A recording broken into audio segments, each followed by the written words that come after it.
नमस्कार दोस्तों आज हम आपके साथ जिन श्रीमद् भगवद गीता के चौथे अध्याय के 5 श्लोकों के आध्यात्मिक अर्थ पर चर्चा करने वाले हैं। उनमें परमात्मा ने अर्जुन के माध्यम से हम सभी मनुष्यों को यज्ञों का आयोजन करने से किस किस फल की प्राप्ति होती है वो बताया है। वह कितने प्रकार के यज्ञ होते हैं वह भी एक एक करके विस्तार से बताया है। साथ ही साथ ये भी बताया है कि जो मनुष्य किसी भी प्रकार का यज्ञ नहीं करते हैं, अनुष्ठान नहीं करते हैं, अर्थात किसी न किसी विधि से परमात्मा को याद करने का प्रयत्न ही नहीं करते हैं,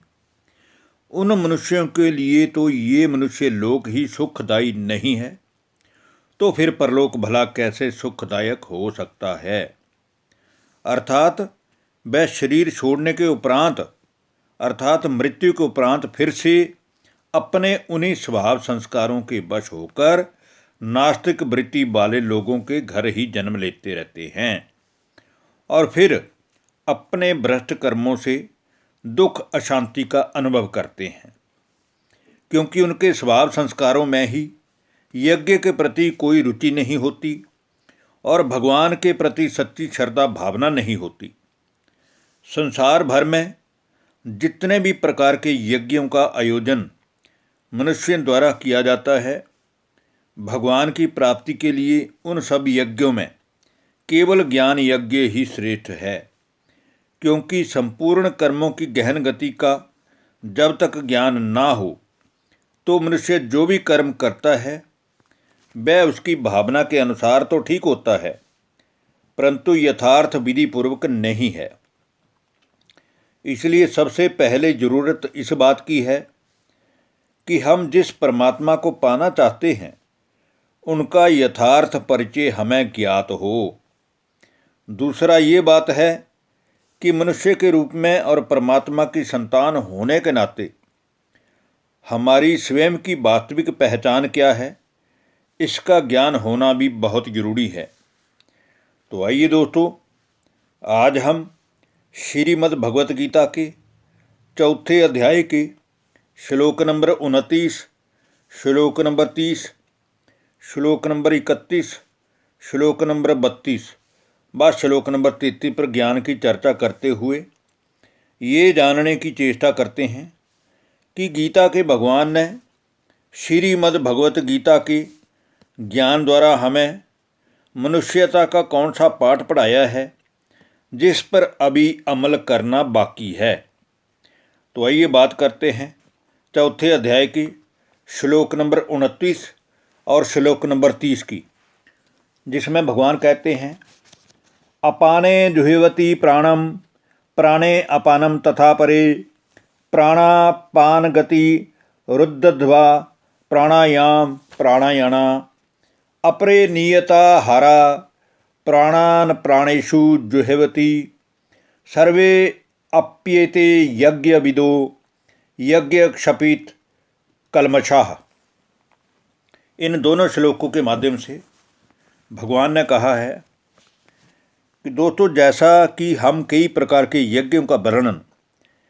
पिछली वीडियो में कर आए हैं, वैसे ही आज के श्लोकों में भी यज्ञों का ही वर्णन है कि कितने ही योगी जन अपान वायु द्वारा प्राणवायु अर्थात श्वास प्रक्रिया द्वारा घोर तप करते हुए भगवान को पाने की चेष्टा करते हैं तथा अन्य कितने ही नियमित आहार का सेवन करते हुए फल फूल और दूध आदि का सात्विक पदार्थ भक्षण करते हुए प्राणायाम द्वारा मुझे पाने की कोशिश करते हैं। वास्तव में अर्जुन, ये जितने भी प्रकार के साधक हैं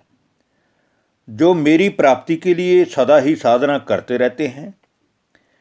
वह ये समझकर यज्ञ रचते हैं कि यज्ञ द्वारा हमारे सभी पाप कर्मों का नाश हो जाएगा। अब हम बात करते हैं श्रीमद् भगवत गीता के चौथे अध्याय के श्लोक नंबर 31 की, जिसमें कहा गया है, यज्ञ शिष्टा अमृत भुजो यान्ति ब्रह्मा सनातनम नायम लोको असत्य यज्ञस्य कुतो अन्याय कुरु सतम। हे श्रेष्ठ कर्म करने वाले अर्जुन, जो साधक यज्ञ का आयोजन करते हैं वह हर चीज़ परमात्मा को भोग लगाकर फिर यज्ञ से बचे हुए अन्न को खाते हैं, वह तो जैसे कि अमृत समान शक्तिशाली भोजन स्वीकार करते हैं। परंतु जिन लोगों की भगवान में कोई निष्ठा ही नहीं है, कोई विश्वास ही नहीं है, उन यज्ञ ना करने वाले व परमात्मा को भोग ना लगाने वाले मनुष्य के लिए तो ये मनुष्य लोक ही सुखदायक नहीं है, तो फिर भला परलोक कैसे सुखदायक हो सकता है।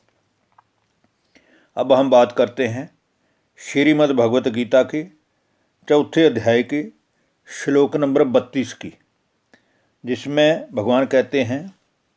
एवं बहुविद्या यज्ञा वितता ब्रह्माणो मुखे कर्मजान विद्धि तांस सर्वानेवं ज्ञात्वा विमोक्षस्य। इसी प्रकार और भी बहुत से तरह के यज्ञ वेदों में विस्तार से वर्णित किए गए हैं, परंतु उन सबको तो शारीरिक क्रिया द्वारा अर्थात इंद्रियों का दमन कर हठपूर्वक पाने की इच्छा वाला जान, परंतु जो यज्ञ मन को जीतकर इंद्रियों को कंट्रोल करके किया जाता है, उस परमात्मा रूपी याद के यज्ञ द्वारा तू सब कर्मों के बंधन से सर्वथा ही मुक्ति प्राप्त करता हुआ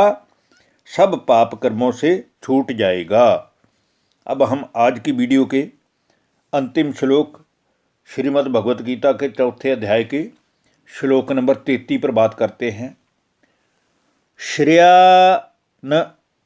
श्रेयान द्रव्य मयाद्य ज्ञान यज्ञ परंतप सर्वं कर्माखिलं पार्थ ज्ञाने परिसमाप्यते। इसमें कहा गया है कि हे परम तपस्वी अर्जुन, द्रव्यमय यज्ञ की अपेक्षा ज्ञान यज्ञ अत्यंत श्रेष्ठ है, क्योंकि सभी कर्म किसी न किसी विधि से ज्ञान में ही संपूर्ण होते हैं। तो दोस्तों, आज हम जितने भी ये द्रव्य यज्ञ करते हैं, जिसमें जौ तिल फूल ये सब हम हवन करते हैं, उनकी बजाय अगर हमें ये ज्ञान द्वारा पहचान मिल जाए कि भगवान कौन है, भगवान को प्राप्त करने का तरीका क्या है, हम कौन हैं, हमारी आत्मा की पहचान क्या है, मन क्या है, तो ये सारी बातें जब हमें समझ आ जाएंगी तो हमारे को परमात्मा का याद रूपी यज्ञ ही करना पड़ेगा, जो हम कर्म करते हुए भी कर सकते हैं। तो केवल हमें अभी भगवान को समझने की ज़रूरत है। भगवान के ज्ञान द्वारा हम श्रीमद् भगवत गीता के इन श्लोकों द्वारा ये अंत में समझ जाएंगे कि भगवान कौन है और हम कौन हैं, और आत्मा का परमात्मा से क्या आपस में नाता है। तो धन्यवाद, नमस्कार दोस्तों।